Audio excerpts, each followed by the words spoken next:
발견의 즐거움 TVN 인사이트.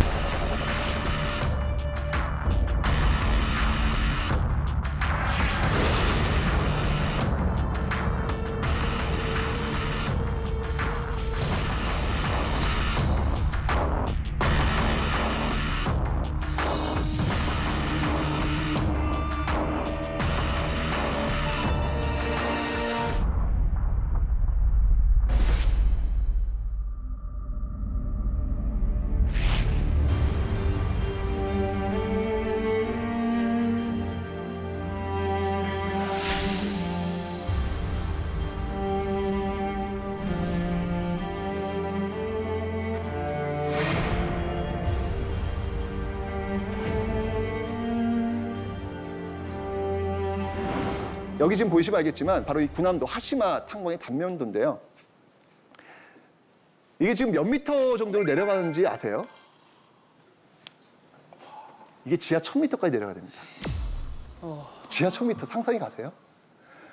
왜냐하면 이게 내려가면 내려갈수록 석탄의 질이 더 좋아요. 더 좋기 때문에 계속 끊어서 내려가는 거예요. 지금 저 각도가 어떻습니까? 거의 지금 45도 더 이상이잖아요. 60도에 60도. 지금 저기까지 밀고 내려가가지고 광물을 좀 채굴 해야 되는 그런 상황이죠.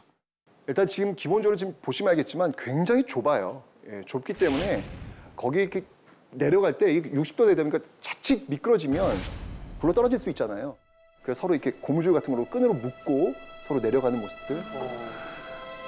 이게 지금 어떤 노동으로 진행되냐면 하루에 12시간씩 2교대로 이게 돌아갑니다. 심지어 어떨 때는요, 8시간씩 하루에 2번씩 16시간 일을 하는 거예요. 할당량을 채우지 못하면 일이 끝나지 않는 그런 상황이죠. 게다가 갱도가 굉장히 좁습니다. 밑으로 내려가면 내려갈수록 좁기 때문에 이 좁은 갱도에 들어갈 수 있는 채굴. 맞습니다. 바로 어린 학생들이 또 이곳에 동원될 수밖에 없는 것이죠.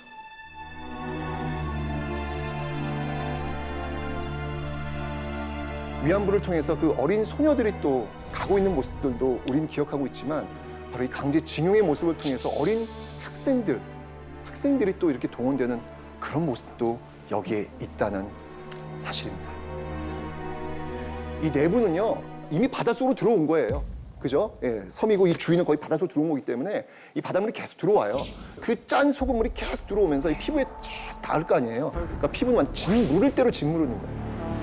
그런 상황에서 열이 40도가 됩니다. 이 밑으로 내려가면 내려가 40도. 그 40도 되는 상황 속에서 가스가 장난이 아니죠. 게다가 화장실 잘 돼 있겠습니까? 안 돼 있죠. 그냥 그 분비물 냄새와 그 가스가 엉겨져 있는 그 모습들, 정말 말 그대로 막장. 이곳이 바로 막장이었던 것입니다. 그 땅을 미쓰비시사에서 매입을 했으면 네. 그 땅도 어떻게 보면 거기가 이제 그런 회사인 거잖아요. 네. 그럼 징용이 되었어도 어쨌든 일을 노동을 하면 노동의 대가라는 게 있을 것이고 뭐 네. 그러면 돌아갈 때 여비나 이런 아예 기대할 수 없는 건가요? 회사 차원인데도 불구하고. 분명히 임금이 있습니다. 근데 중요한 건 뭐냐면 일본인과 조선인의 임금 차이가 일단 나고요.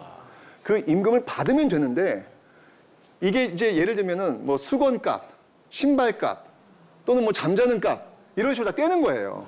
떼니까 결국 남는 게 없는 거예요. 결국 이 노동이 끝났을 때 돌아가야 될 여비조차 마련하지 못하는 그런 참혹한 강제징용의 모습이 나타나게 된 것이죠. 그리고 그 탄광에 끌려간 이 강제징용의 사례는요, 이게 다가 아니에요. 오해하시면 안 됩니다. 이 군함도는 정말 일부분이고요. 정말 그 수백 배 되는 그 강제징용의 역사가 있는데 그 대표적인 게 그 담바 망간광산에 끌려간 강제징용의 이야기가 있죠. 무려 한 3천여 명이 강제로 동원되었던 그런 모습들인데요. 근데 이 망간이라고 하는 게 건전지의 그 재료로 쓰이기도 하고요. 그다음에 이 철 있잖아요. 그 철을 아주 단단하게 만들어주는 어떤 그런 요소가 있기 때문에 굉장히 망간은 중요했죠. 그래서 강제로 동원해가지고 사람들을 그 망간 채굴에 동원했던 그런 모습들이 있는데 진짜 거기도 역시 마찬가지로 앉아서 채굴을 해야 돼. 엎드려가지고 채굴해야 되는 어떤 그런 상황이었거든요. 거기서 무려 200kg나 되는 엄청난 그 망간 덩어리를 들고 기어 나와야 되는 그런 모습들이 바로 그 광산에서 시행되고 있었는데 문제는 뭐냐면 그 채굴하는 과정 속에서 이 바늘가루와 같은 그 폐기물들 이런 것들이 바늘 형태의 그 미세가루가 이렇게 몸속에 축적이 돼요.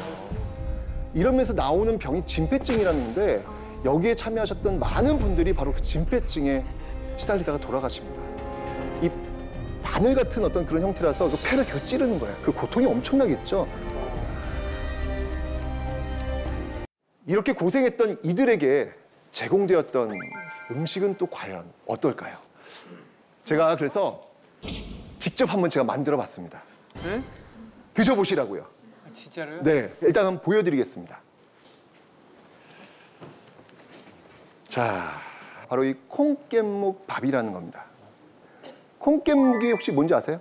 아니요. 콩깻묵? 콩기름을 짜고요. 남은 찌꺼기예요. 네. 네, 이거는 비료로 쓰는 겁니다. 여기다가 이제 잡곡을 섞어가지고 만든 밥입니다. 요거 2덩이를 딱 줍니다. 요게 그 식사예요. 하루에요? 예, 요거 2덩이 딱 주면서 이거 버티는 겁니다. 열악한 환경에서 먹었던 이 콩깻묵인데 한번 시식을 한번 드셔보시죠. 자, 한번 드셔보시죠. 네, 한번. 네, 한번 드셔보세요, 한번. 아. 와, 그 사실 이런 거 그래도 같아요. 이게 콩깨가 아니라 그래도 참깨로 대체를 한 거예요. 그래도요. 이게 네. 무슨 놀이터 모래에다가 잠깐 떨어뜨린 거 아유 아까워하고 주워 먹는 엄청 그런 맛이에요. 쓰고 뭐 이렇게 모래 씹는 것처럼 뭐가 씹히고 실제 그 당시 그 강제징용 왔던 그런 분들이 드셨던 그런 음식입니다. 이걸 먹고 있을 때 심정이 어떨까를 좀 느껴봤는데 이건 정말 먹어야 하니까 이걸 먹지 않으면 그냥 죽음밖에는 선택할 수 있는 선택의 여건이 없잖아요. 그 심정이 얼마나 고통스럽고 힘들었을까라는 생각이 들더라고요. 만약에 홍인규 씨, 네. 홍인규 씨라면 이 섬에서 이런 상황이라면 네. 어떻게 하시겠어요? 저는 못 버티고 바다로 뛰어내렸어요. 바다에 뛰어내리면 뭐가 있을까요? 그래도 저기보단 낫지 않을까라는 생각. 뛰어내렸어요. 실제로 이런 분들이 계셨어요. 너무 살기가 어려웠던 거예요. 그래서 군함도에서 죽으나 그냥 바다에 빠져 죽으나 죽는 건 매한가지 아니냐. 도저히 못 살겠다라고 해서 탈출을 시도했던 분들이 계셨는데요. 대부분이 익사하시게 됩니다. 기적적으로 뭐 이렇게 뗏목이나 뭐 걸치고 기적적으로 육지에 닿았다고 해도 거기는 어디예요? 일본. 그렇죠.